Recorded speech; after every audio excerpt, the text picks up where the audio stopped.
Бүгүнкү күндүн орчундуу жаңылыктар топтомунан кыскача тааныштырабыз. Мамлекетке өткөн Баткен Комфорт базары сатылды. Бийликти басып алууга чакырган деп Кербен шаардык кеңешинин депутаты кармалды. Ысык Көл облусунда чагылгандан 250 кой өлдү. Воронежде дрон чабуулдарынан кийин өзгөчө кырдаал режими жарыяланды. Эргеш Алиевдин эстелигин түйүнө заара ушаттыңыз беле. Ак шумкарлардын коргоочусу сүйүктүүсүнүн колун сурады. Мамлекетке өткөн Баткен Комфорт базары сатылды. 2024-жылдын январь айында акцияларынын контролдук пакети 64,38% мамлекетке өткөн Баткен Комфорт базары аукциондо сатылды. Бул тууралуу маалыматты Репортер KG'ге мамлекеттик мүлктү башкаруу агенттиги ырастап, бирок кенен маалымат берүүдөн баш тартты. Белгилей кетсек, соода жайы май айында аукционго коюлуп, 29 майга белгиленген сатык өтпөй калган. Ага катышууга бир гана жаран арыз берген. Агенттик июнда кайра сатууга чыгарган. Базар баштапкы ба 422 миллион 775 миң сомго бааланган. Айрым маалыматтарга караганда, Баткен Комфортту мурдагы ээлери кайра сатып алышкан. Белгилей кетсек, базар жыл башына чейин толугу менен мурдагы вице-премьер-министр Аскарбек Шадиевке жана анын бир туугандарына таандык болуп келген. Мамлекетке өтпөй калган 35,62% Аскарбек Шадиевдин аялы Асель Шадиевага катталгандыгы кабарланган. Булак Репортер KG. Бийликти басып алууга чакырган деп Кербен шаардык кеңешинин депутаты кармалды. Шектүү мезгил менен чыгымчыл материалдарды социалдык тармактагы баракчасына жарыялап турганы айтылды. Массалык башаламандыкты уюштурууга жана бийликти күч менен басып алууга чакырык жасаган делип, Кербен шаардык кеңешинин Ата журт Кыргызстан фракциясынын депутаты кармалды. Бул тууралуу УКМКдан билдиришти. Маалыматка ылайык, шектүү социалдык тармактар аркылуу чыгымчыл материалдарды жарыялап турган. Кылмыш жаза кодексинин 278-беренесинин 1-бөлүгү массалык башаламандык менен козголгон кылмыш ишин алкагында Кербен шаардык кеңешинин Ата журт Кыргызстан фракциясынын депутаты кармалды. Ал социалдык тармактардын активдүү колдонуучусу катары мезгил менен тенденциялуу жана чыгымчыл материалдарды, анын ичинде массалык башаламандыктарды уюштурууга жана бийликти күч менен басып алууга чакырыктарды жарыялаган деп жазылат маалымат. Депутат УКМКнын убактылуу кармалуучу жайына киргизилип, тергөө иштери жүрүп жатат.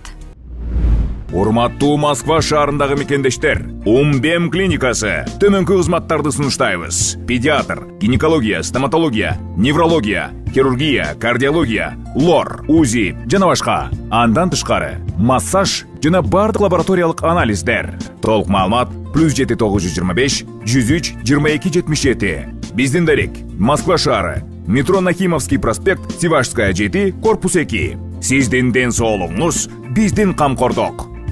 Ысык Көл облусунда чагылгандан 250 кой өлдү. Өзгөчө кырдаалдар министрлигинин басма сөз кызматы Ысык Көл облусунун Тоң районунун Кажы Саз айылында чагылган түшүп 250 баш кой өлгөнүн билдирди.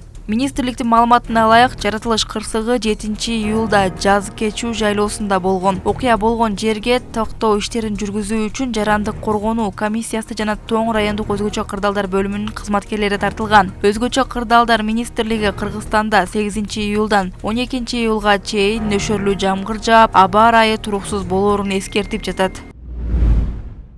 Воронежде дрон чабуулдарынан кийин өзгөчө кырдаал режими жарыяланды. Орусиянын Украина менен чектешкен Воронеж облусунун айрым аймактарында дрон чабуулдарынан улам өзгөчө кырдаал режими жарыяланды. Анын жыйынтыгында курал жабык кампасында өрт тутанган. Облус губернатору Александр Гусеев кол салуунун Украинадан көрдү. Ал кошумчалагандай, 7-июлга караган түнү чабуул койгон учкучсуз аппараттын баары атып түшүрүлгөн. Ал эми кампадагы өрттүн тутанышына дрон сыныгы себеп болгон. Ал Подгорянский районунун 3 калктуу конушунун оңдогон тургундары эвакуацияланып, убактылуу баш калкалоо жайларына жайгаштырылганын билдирди. Подгорянский районундагы өзгөчө кырдаалдын кесепетин жоюуну улантуудабыз. Азырынча убактылуу баш калкалоочу жайларга 50дөй кишини көчүрдүк. Аларга тиешелүү жардам көрсөтүлүп жатабыз, деди Гусеев. Расмий эмес маалыматтарга караганда Украина дрондорунун чабуулуна Сергеевка кыштагына жакын жердеги курал жабдык кампасына дуушар болгон. Ал Воронежден 140 чакырым алыстыкта жайгашкан. Украин маалымат карачаттары жазгандай, дал ушул кампадан орус аскерлери ракета, снаряд жана башка ок-дарылар менен камсыздалып турган. Расмий Киев адатта Орусиянын аймагында болгон окуяларга комментарий бербейт. Ал арада Украина армиясы 7-июлда орус күчтөрүнүн кезектеги аба чабуулдарынын мизин кайтарганын билдирди. Булак Азаттык KG. Эргеш Алиевдин эстелигинин түбүнө заара ушаттыңыз беле. Учурда Ички иштер министрлигинин академиясын Тариел Абитов жетектейт. 2010 жылдагы төңкөрүштөн кийин жылдызды жанган. Жердиги Ысык көлдүн түп районунан болот. Билимин, тажрыйбасын алкоого алган адамды уга элекпиз. Бирок генералдык наамды оңой эле алыптыр. Физкультурник эмесе коллегаларынын аңыз кебин эске алып, кычкыл суроолорду жолдойлу. Тариел мырза, сиз 2016 жылы мас абалыңызда ИИМдин академиясынын астында турган Эргеш Алиевдин эстелигинин түбүнө заара ушаттыңыз беле. Ушунун айынан жумуштан алынаарда өзүңүз рапорт жазып кеткенсизби? 4 жыл жумушсуз жүрүп, анан октябрь төңкөрүшүнөн кийин кызматка келгениңиз кандай? Кол ийрисине тарткан жердешчиликтин эргүүсү мененби, өзүңүздүн генерал майор чоң жылдызына татыктуу катары ойлойсузбу? Акыркы жылдары ИИМ академиясында билим берүү начарлап кеткенин кандайча түшүндүрөсүз? Мына ушул соболдорго жооп узатыңыз. Гезит бетине орун берилет. Жооптуу кызматта отурган шек жаратпай ачык айрым болуу керек да. Азия News гезити. Булак Арба KG. Акшумкарлардын коргоочусу сүйүктүүсүнүн колун сурады. Кыргызстандын футбол боюнча курама командасынын коргоочусу Александр Мищенко сүйүктүүсүнүн колун сурады. Бул туурасында Кыргыз футбол биримдиги Telegram баракчасына жарыялады. Анда кабарлангандай, футболчунун сүйлөшкөн кызы сунушту кабыл алып, ооба деп жооп берген. Мищенко 2017 жылы Дордой футболдук клубу менен келишим түзгөн. 2019 жылдын февраль айында Кыргызстан жарандыгын алып, ал 2019 жылдын 11 июнда Палестина менен болгон беттеште улуттук курама команда үчүн дебют жасаган. Булак Супер KG.